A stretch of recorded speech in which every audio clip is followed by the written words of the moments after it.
Hi guys, it's Alex from Social Squared. I just wanted to show you a really quick thing because this was bothering me, and that's Mac's Finder.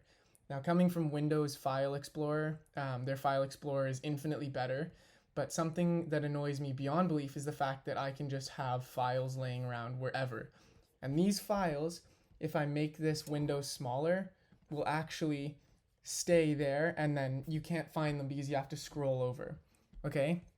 So the way to fix that, and I found this out, is by pressing Command J, and then you're given options for sorting. So I go sort by name, and then use as defaults because it's already default for me. This is grayed out, but for you that should be use as defaults. And that's the really easy way to fix.